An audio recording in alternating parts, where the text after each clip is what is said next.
সাকিব আল হাসান বাংলাদেশ ক্রিকেটের মুকুটহীন সম্রাট। অনেকের মতে লাল সবুজের ইতিহাসের সর্বকালের সেরা ক্রীড়াবিদ মিস্টার 75। ক্যারিয়ারের শুরু থেকে আজ পর্যন্ত যখনই মাঠে নেমেছেন সমর্থকরা শেষ পর্যন্ত বিশ্বাস রেখেছেন সাকিবের উপর। যখন মাঠে ছিলেন না তখনও তাকে ছেড়ে যায়নি তার ফ্যান বেস। অনেকে মজা করে বলেন সাকিবের ক্যারিয়ারের সবচেয়ে বড় প্রাপ্তি তার লয়াল ফ্যানরাই। কিন্তু সময়টা এখন পক্ষে নেই সাকিবের। 1 বছরের বেশি সময় জন্মভূমিতে আসতে পারছেন না তিনি। দেশের রাজনৈতিক পট পরিবর্তনের পর দেশে আসার ইচ্ছা প্রকাশ করলেও সরকারের নেতিবাচক মনোভাবে পারেননি সেটা। আর এখন তো পুরোপুরি অসম্ভব তার ফিরে আসা।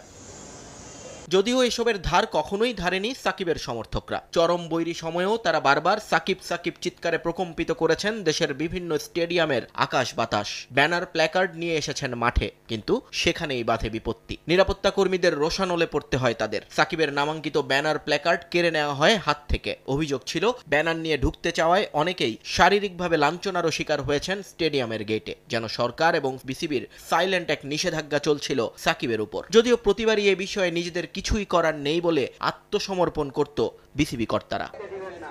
তবে এবার ঘটে গেল অভিনব এক ঘটনা। চট্টগ্রামে উইন্ডিজের বিপক্ষে সিরিজ চলাকালীন সাকিবের ব্যানার প্ল্যাকার্ড নিয়ে মাঠে ঢুকেন অনেকেই। জানিয়ে দ্বিতীয় টি-20তে সংঘর্ষ হয় গ্যালারিতে। এরপর একটু নড়ে চড়ে বসেছে ক্রিকেট বোর্ড। পরিষ্কার করে তারা জানিয়েছেন এমন কোনো নিষেধাজ্ঞা তো দূরে থাক, সাকিবের ব্যানার নিয়ে মাঠে ঢুকতে বাধা দেওয়ার কোনো নির্দেশনাই নাকি দেওয়া হয়নি বিসিবি থেকে। আমরা জানি তার অবস্থান কোথায় কি ছিল, কারণ তার একটা খেলোয়াড় পরিচিতি আছে এবং তাকে অনেকে পছন্দ করে খেলোয়াড় হিসেবে।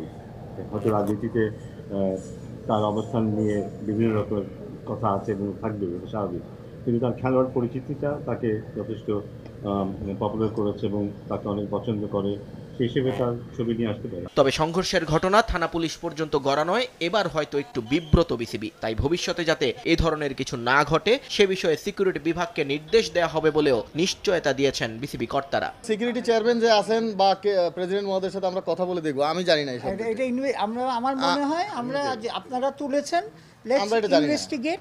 হ্যাঁ, কারণ আমি জানতামও না যে এটার কথা।